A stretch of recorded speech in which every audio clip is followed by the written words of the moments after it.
सदर ने कौमी असम्बली आइन के आर्टिकल 58(1) के तहत तहलील की। आर्टिकल के तहत इलेक्शन की तारीख का ऐलान इलेक्शन कमीशन का इख्तियार है। चीफ इलेक्शन कमिश्नर ने सदर को जवाबी खत लिख दिया। खत में लिखा गया कि अगर सदर मुमलिकत कौमी असम्बली 58(2)B के तहत तहलील करते तो इलेक्शन की तारीख देने का इख्तियार उनके पास था। इलेक्शन एक्ट के सेक्शन 57 में तरमीम कर दी गई है। बात करते हैं किफ़ायत अली शाह हमारे साथ मौजूद है। किफ़ायत, इस जवाबी खत में मजीद क्या लिखा गया है? पहले सदर पाकिस्तान ने इलेक्शन कमीशन को जो है वो ख़त लिखा था, जिसके जवाब में जो है वो इलेक्शन कमीशन के जो चीफ़ हैं उन्होंने भी जो है वो उनको जवाबी ख़त लिखा है। उसमें कहा गया है कि सदर साहब, आपने कौमी असम्बली के आइन के आर्टिकल 58(1) के तहत तहलील की है कौमी असम्बली, और इस आर्टिकल के तहत इलेक्शन की तारीख का ऐलान इलेक्शन कमीशन के पास जो है वो है।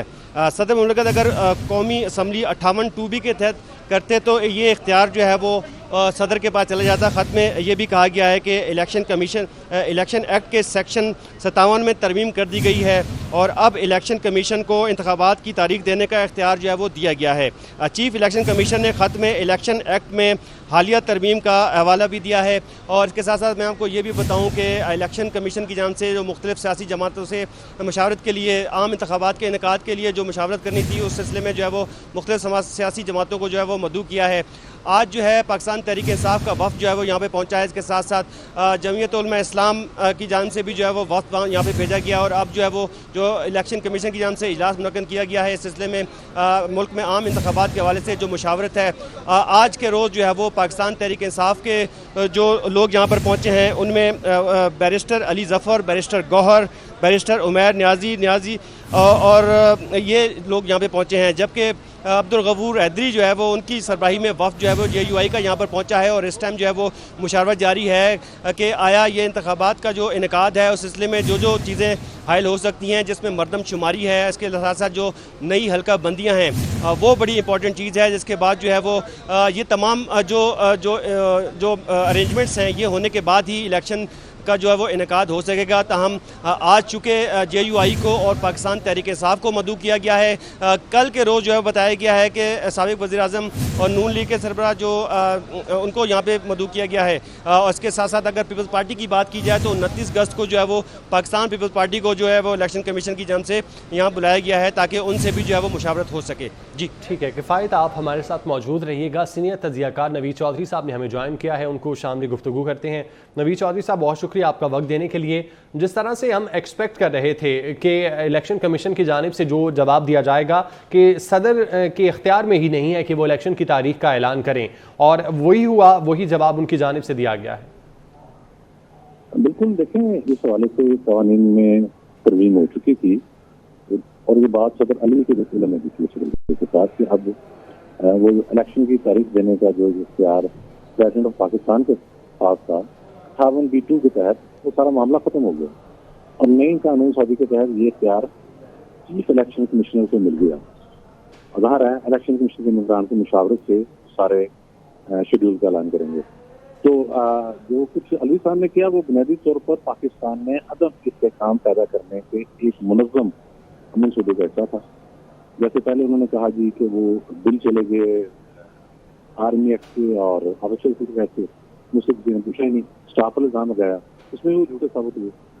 और उसके बाद अगले दिन ये खबर पहले लीक हो गई थी कि वो कोई और शरारत करेंगे, तो उन्होंने इलेक्शन कमीशन ऑफ पाकिस्तान से कहा आप आएँ तो मैं 90 दिन के अंदर इंतखाबात की तारीख देने का पाबंद हूँ। तो ये उन्होंने एक शरारत की थी। इलेक्शन कमीशन ऑफ पाकिस्तान ने इस मामले पर कानूनी वजाहत करते हुए आज उन्हें जवाब दे दिया है कि आपका इस मामले से कुछ लेना देना नहीं है। जो सदर का ख्याल था इलेक्शन की तारीख देने के बारे में वो खत्म हो चुका।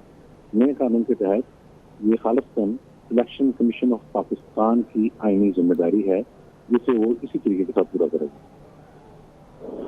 अच्छा नवीद चौधरी साहब, इससे पहले जिस तरह आपने भी वो ट्वीट की बात की है सदर आरिफ अलवी की जानिब से, और फिर ये जो ख़त लिखा गया इलेक्शन कमीशन को, क्या सदर की जानिब से पार्टी को खुश करने के लिए ये सब कुछ किया जा रहा है?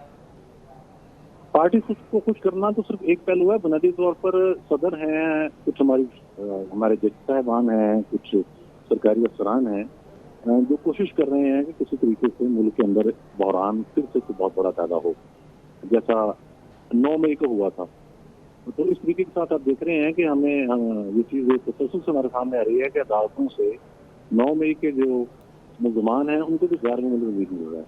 और पिछले 1-1.5 माह के दौरान हमने देखा है कि supreme court, Islamabad high court, Lahore high court के बाद जज साहिबान जो हैं वो बहुत तेजी के साथ जुडिशल एक्टिविज्म का मुजाहरा कर रहे हैं। एमपीओ के तहत अगर कोई बंदा पकड़ा जाता है तो ना उसको फौरी तौर पर छोड़ देते हैं, बल्कि ये भी नहीं देखते कि उसने किस हद तक शर्मगेजी की थी। तो इंतजामिया के पास तो यही इख्तियार होते हैं ना। तो मेरी अपनी अंडरस्टैंडिंग तो यही है कि अलवी साहब जो हैं वो उसी मंसूबे का एक हिस्सा है जिसके तहत चंद अनासर पाकिस्तान के अंदर अदम इस्तेहकाम पैदा करने की नाकाम कोशिश कर रहे हैं। नाकाम कोशिश में इसलिए कह रहा हूँ कि वो जो मर्जी कर लें, क्योंकि प्लान भी बेनकाब हो चुका है और जो कुछ उन्होंने करना है वो भी इंतजामिया के इल्म में आ चुका है। तो उसका जवाब देने की तैयारी भी यकीनन मुकम्मल की जा चुकी है। लेकिन ये सिर्फ पीटीआई को खुश करने की कोशिश नहीं है, ये पाकिस्तान में अदम इस्तेहकाम पैदा करने की मुनज़्ज़म कोशिश है, ताकि ना मैशत काबू आए, ना लैंड आर्डर काबू आए, ना अदालती सूरत हाल जो है वो नॉर्मलाइज हो, ना सियासी सूरत हाल नॉर्मलाइज हो। तो ये एक बड़ी डीप साजिश है, लेकिन नाकामी से दो चार है। अच्छा नवीद चौधरी साहब, यकीनन ऐवान सदर में कानून के माहिर भी होंगे सदर के साथ, तो जो सदर आरिफ अलवी का अमला है क्या वो उनको नहीं बताता कि आपके इख्तियार में क्या कुछ है और क्या कुछ नहीं है? उनकी जानिब से इख्तियार में कुछ था भी नहीं और उन्होंने चीफ इलेक्शन कमिश्नर को खत लिख दिया।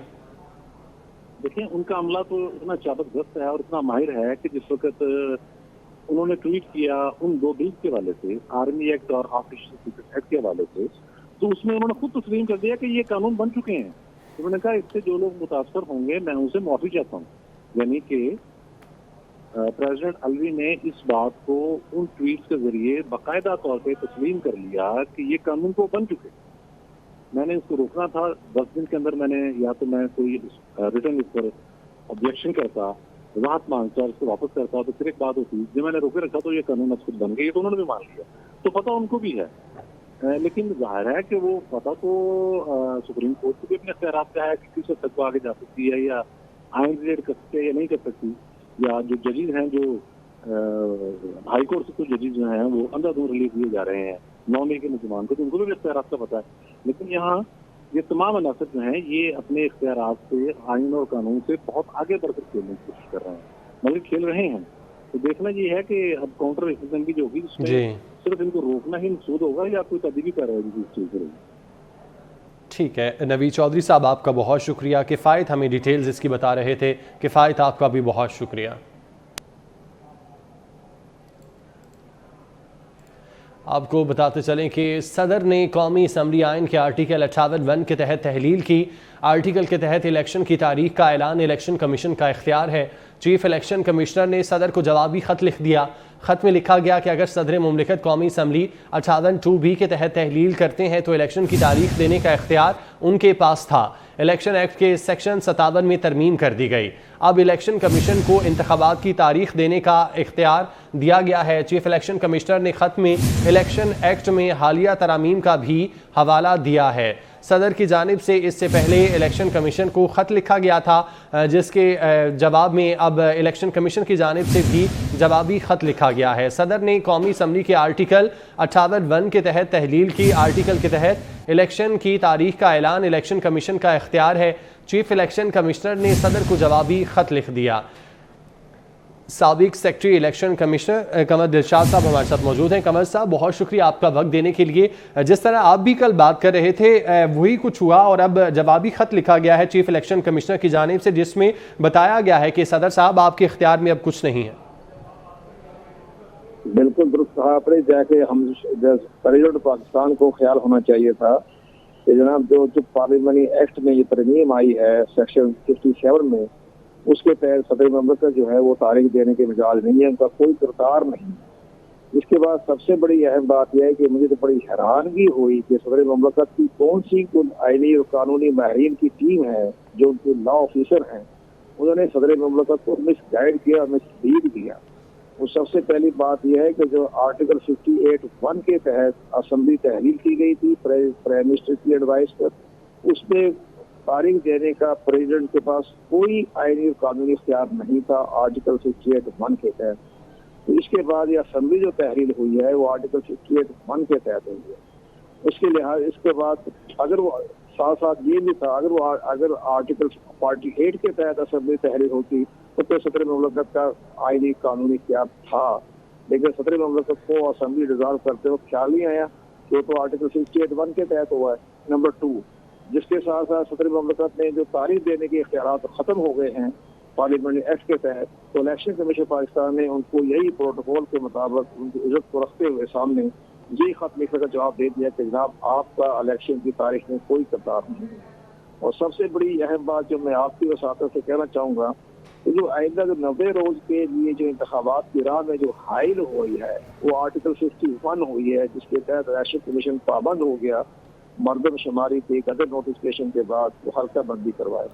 जब हल्का बंदियों के लिए आइन की प्रोविजन है, आइन का आर्टिकल 51 कहता है कि आप हल्का बंदियाँ करवाएं, तो इलेक्शन कमीशन ऑफ पाकिस्तान कैसे नजरअंदाज कर सकता है आर्टिकल 51 को। इस लिहाज से उन्होंने रोड मैप दे दिया हल्का बंदी कराने का, और हल्का बंदियाँ 14 दिसंबर को ख़त्म हो जाएंगी। तो इसके बाद इंतखाबी फरिश्तों का अमल शुरू हो जाएगा, उसमें 3 माह लगेंगे, फिर इलेक्शन शेड्यूल आएगा 2 माह लगेंगे। तो मेरे अंदाजे के मुताबिक ये इलेक्शन जो है ये मई 2024 से पहले होते हुए नजर नहीं आ रहे हैं। ठीक है कमर दिलशाद साहब, आपका बहुत शुक्रिया।